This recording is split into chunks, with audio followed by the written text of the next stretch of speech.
Alright guys, welcome back to my YouTube channel. Ito, Rusi TC. Bugbog na siya oh.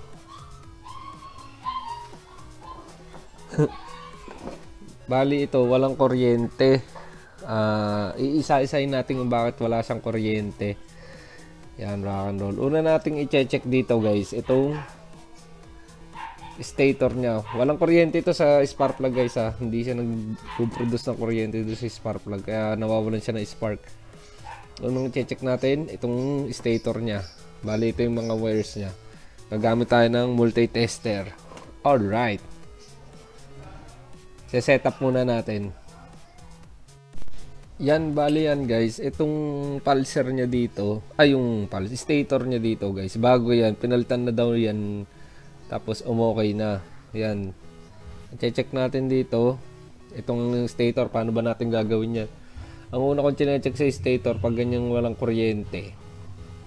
Itong pulser niya. Yung green at saka yung blue. Yan, wala yung reading. Yan, itong reading niya. Set natin sa ohms. Yan, gawin natin 2K. Yan, 149 ng reading, 148. Which is good yan. Aandar ang ano yan. Mag-i-spark yan. Sunod natin check dito guys. Yung yellow wire nya. Kasi full wave to. Tsaka naka-battery operated siya. Kung mapapansin nyo guys, wala siyang primary. Kaya battery operated to. Kasi ito wala ng baterya. Kaya i-check natin yung charging coil niya. Bali may dalawang wire yan, parehas yellow, pwede ring yellow at saka pink. Test natin siya kung magpo-produce, kaya pa ba niya mag-produce ng kuryente o mayroon ng ano sa loob. Alright, o meron ng tawag dito, grounded sa loob. Ganito pag-check niyan guys.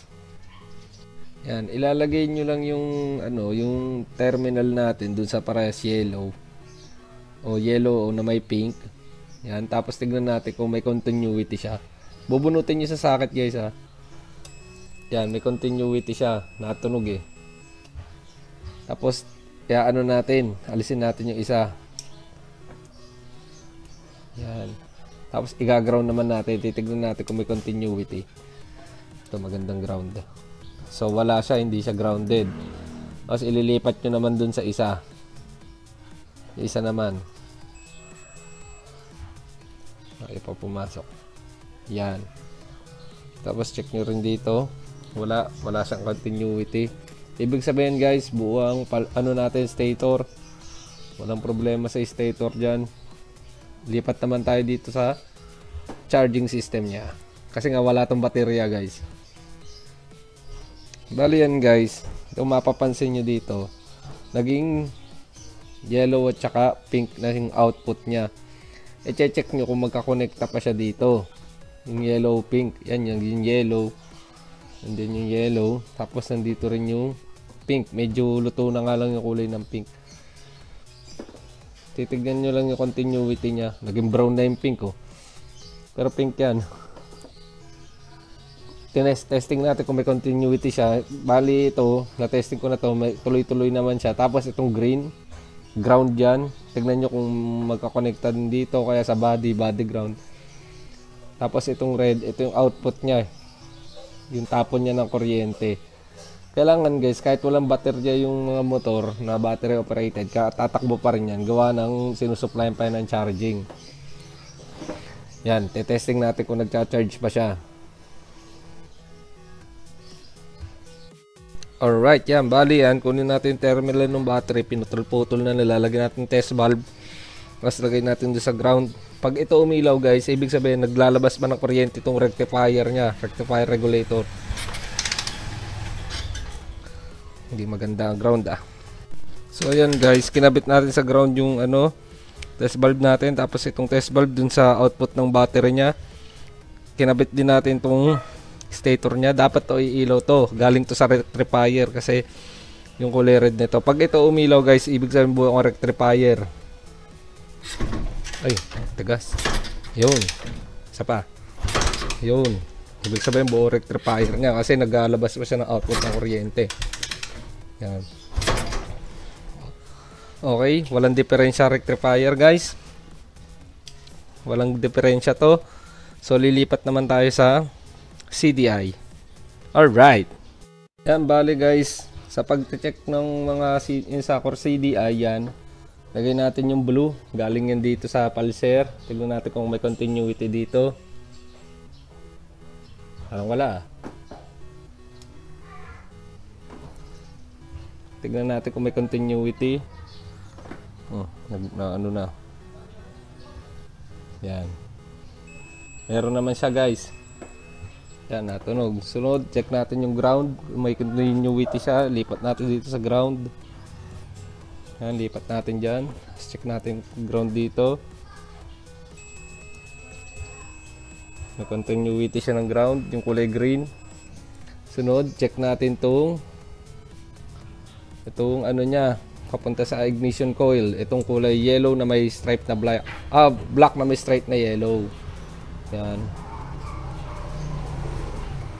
Yan. Okay naman siya guys, na-testing ko na. May continuity naman siya. Wait lang. Parang ano. Ay, sige, testingin natin.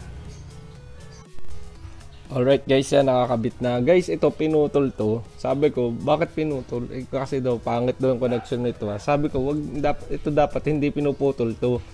Kasi pag nakasaksak na yan dito sa ignition coil, dito, nagkakaroon ng corrosion yan. Kaya minsan nakala nyo, masira na yung CDI nyo, sira na yung stator nyo, o sira na yung pulser nyo.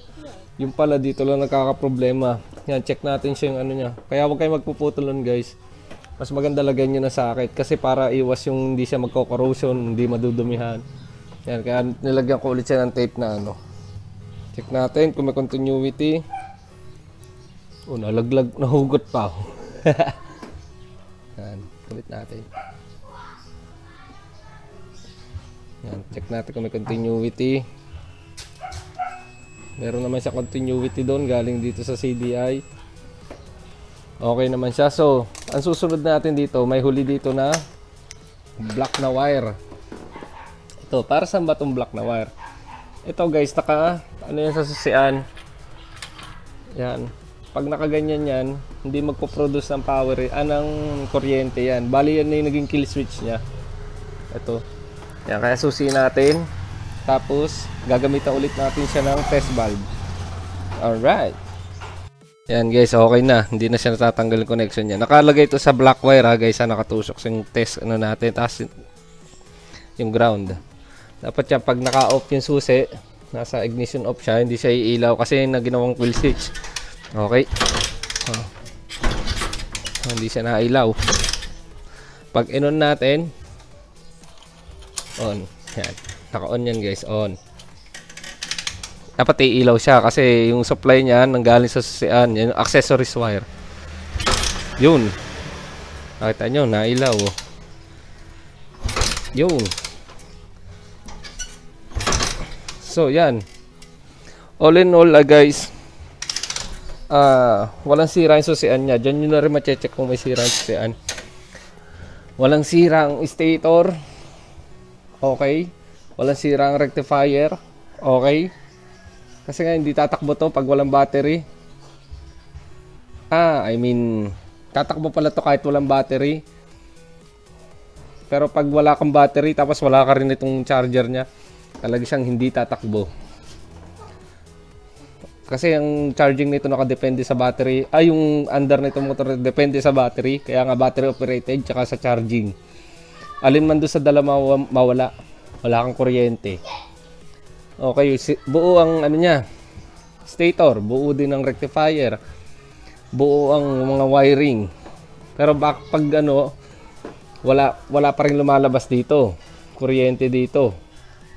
Pag dito guys, walang lumalabas sa kuryente dito, ikikis-kis nyo lang to dito kung may magi-spark siya o may lalabas sa kuryente.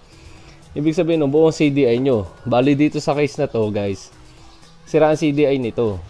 Kasi walang nalabas na kuryente dito eh.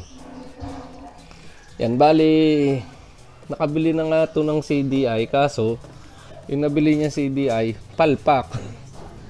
nagkakakuryente siya kaso hindi siya makataas ng high RPM tsaka yung idle niya ang pangit. So pinapalitan ko yung CDI na nabili niya. So i-waiting lang tayo. Habang nagwe-waiting tayo, papakita ko sa inyo kung paano mag-test nito. Gaganyan nyo lang naman guys habang pinapadyakan nyo. Pag may lumalabas na kuryente, edi ibig sabihin buo kong CDI nyo. Kung hindi pa rin kung may lumalabas naman na kuryente dito, tapos ayaw pa rin tumakbo, ang sunod natin i-check dyan, ito ng ignition coil, pababa ng spark plug. Okay. Okay, tuturuan ko din kayo para mag-check nyan. Alright. Hello, yan, bali yan guys, i-ano nyo lang, ilalagay nyo lang, check natin yung ground nya, tsaka yung isang terminal. Yan, may reading naman siya, maganda reading nya, pasok na pasok pa rin sa mga sa parameters nya. Sunod natin i-check yung isang nya. Ilalagay lang natin yung test clip, yung test natin dito, tapos isasaksak natin yung isa dito sa spark plug. Yan, ganito gagawin natin. Dapat magkaka-reading to ng 5K to 15K. Yan guys. Pasok na pasok yung reading nya. 5K to 15K. Oh, pasok na pasok yan guys. Ibig sabihin buo ang ignition coil nito. Pag alimbawa ganun pa rin guys, ayaw pa rin tumakbo. May kuryente naman dito. Tanggalin nyo tong kwako. Baka nandito yung problema. Tapos idikit nyo lang siya dun sa dulo ng spark plug. Yun, pag umandar siya, ibig sabihin, ito na may problema. Pwede rin gamitin ng multi-tester to kasi may ohms reading din to. Mga 5K siguro ohms reading nito. Yan guys. Pero pag nirekta nyo guys, inalis nyo to, tapos tumatapon ng kuryente at nabubuhay naman yung makina. Ibig sabihin, ang sira lang yung spark plug cap. Okay? Ang sa spark plug naman, ito bago naman to eh. Hindi ko na alisin. Titignan nyo lang kung okay pa yung spark plug nya. Malinis pa ba o ano ng kondisyon? Meron na ba siyang crack o sira na ba? Pundi na. Noon. Alright. Pwede naman kayo mag-testing ng ibang spark plug. Kasi dito may pan-testing akong iba't ibang spark plug dito. Pag yung mga sira yung spark plug yan. Mga luma na yan pero good pa yan. Kaya ganun ang ginagawa ko. Alright yan, alright. Hintayin ko lang yung nabili ng CDI. Alright guys, yan. Dumating na yung bago nating CDI. May kuryente na siya. Yan, testing natin. Ito yung spark plug nya. Sa dilim. Padyak na. Naka-ground ba? Oo, naka-ground. Yan. Mag-focus ha. Nagagalaw kasi. Yun, may kuryente na siya.